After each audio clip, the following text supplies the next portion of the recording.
Robert Costa is National Political Director for the Washington Post and MSNBC political analyst. And by the way, Eugene Robinson is right here with me. He's a columnist for the Post and also an MSNBC political analyst. And Dana Loesch is a talk show radio host and author of Flyover Nation, which is a fascinating idea, by the way, right now. Let me go to Robert first on the road. What is Trump up to? Has he really got his boots pulled up now? Is he ready to go? Is he on the road to a serious campaign now on? Today's speech was certainly an overture to a certain wing of the Republican Party, the supply-siders, the ideological conservatives, those like Paul Ryan, the House Speaker here in Wisconsin, who have been reluctant to embrace Trump fully. With Trump's speech, he was saying to them, on tax cuts, on the normal things, on economics that you're usually for, I'm with you. Well, what about the discipline he showed? Did he show discipline? I see he's got teleprompter windows there, or plates, whatever you call them. There they are. You can see them on both sides. Is he reading that speech?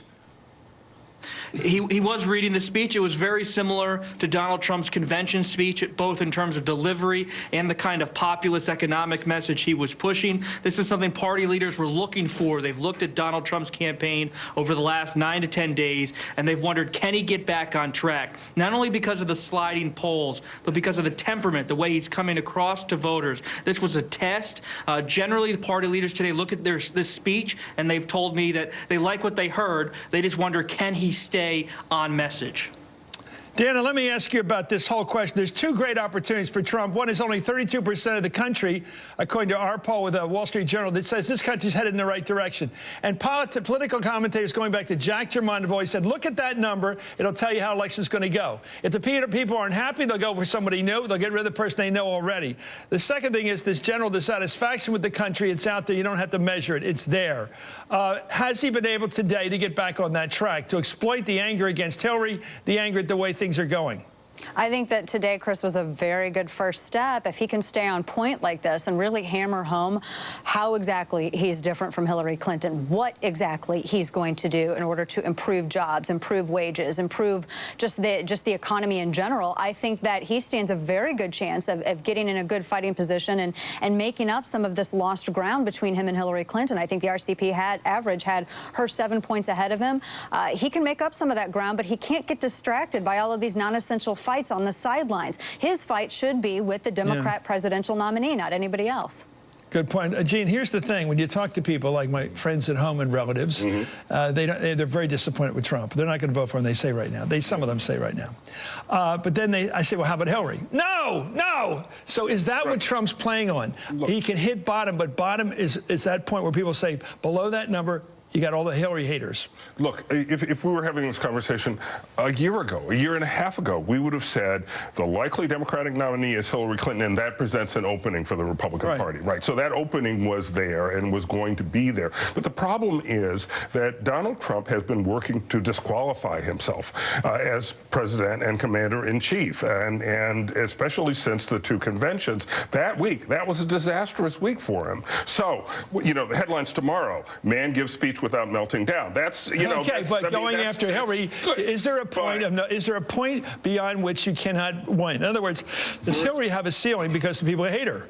Well, you know, this is 60. Can she get beyond 50-some%, low 50s, and then she hits against the wall? But if her ceiling is low 50s, fine. If his is low 40s, and that's, I think he has kind of lowered his ceiling. And I think, you know, once you disqualify yourself, if that's what you do, it's hard to get back. I know. I'm wondering in his position, if you can put yourself in his head, if you wish to, in his head, he's thinking, I'm plummeting right now. I need a ratchet. I got to stop this elevator from falling. And one way to stop from falling is say, Hillary, Hillary, Hillary, Hillary. And, you know, what's he say? She's evil. She's the devil. She's the devil. She's, you know, he's called her just about everything. And the attacks, I think, will intensify because, you know, the two things he can do is he can double down, I think, not so much on the economic stuff, but on the two issues that got him here, which were immigration and free trade. And I think he can double down on that stuff,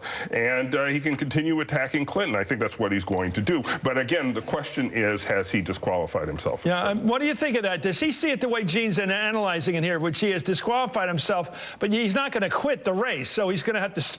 The way I think he protects himself against falling continually is, say, at some point, the hatred of Hillary by the conservatives and the right of center people is going to be enough to keep me from free fall. Is that what he's doing right now? Because a lot of it today was against her. Is that to me? I'm sorry, Michael. I'm sorry, Robert. Robert, go ahead.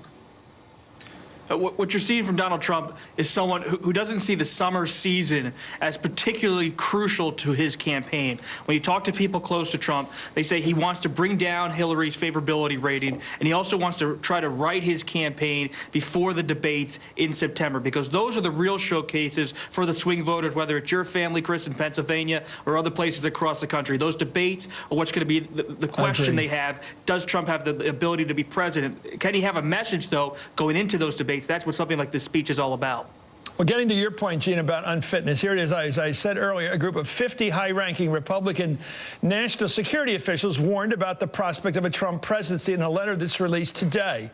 They wrote, quote, "We are convinced that he would be a dangerous president and would put at risk our country's national security and well-being. Mr. Trump lacks the temperament to be president. We are convinced that in the Oval Office, he would be the most reckless president in American history." That's the end of that. Anyway, Trump responded today in his statement. He said, "The names on this letter are the ones the American people should look to for answers on why the world is a mess.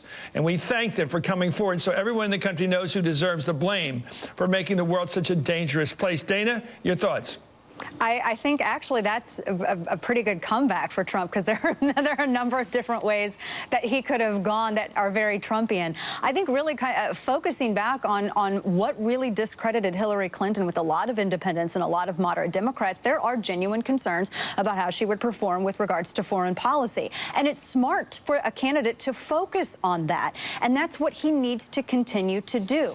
Bring up what was actually going on in Libya. Bring up relations with Egypt and Muslim Brotherhood and backing a dictatorship in Honduras. I mean, there's quite a record there that he can really focus on. And if he wants to have a shot at this, and like I said, if he wants to close the gap, Chris, that is what he has to do.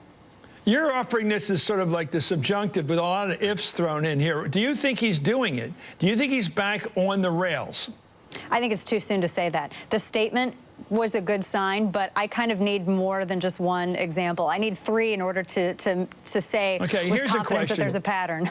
Suppose you got a firing squad of 6 guys shooting at you, metaphorically, and you say, "I'm just going to focus." I don't do metaphorically. I do it fast. Okay, I'm just going to focus on one of those guys with a rifle. No, you can't do that, and that's why Trump has so many people firing at him. He's got 50 foreign policy experts attacking him. You know, he's got all these Republican congressmen we're going to talk about in the next segments who are saying, "I'm not going to vote for the guy." Look, here's the problem. We're talking about this election as if it were a referendum on Donald Trump, which it has become. That's not good for him. Yeah. It's simply not good for him. He wants to make it a referendum on Hillary Clinton. And the way things are. We're talking about whether Donald Trump can 2 days in a row act like a normal, sane candidate. Well, and we don't know yet. We don't know the answer to that question. My concern is, as a commentator, is that Hillary wins, great. But the bad part of that is people then say all the concerns that Trump raised were illegitimate. And I think to a lot of American people, they are quite legitimate, and they should be addressed. Anyway, Robert Costa, Eugene Robinson. Did somebody want to say something, Robert? I heard you there. Chris, I think that's the key question here.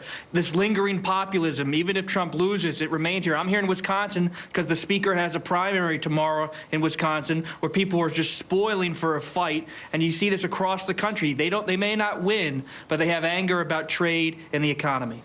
Yeah, I think that needs to be addressed. I think the establishment shouldn't end this campaign fat and happy. Anyway, Eugene Robinson, I don't think you will. Dana Loesch, thank you, and Robert Costa.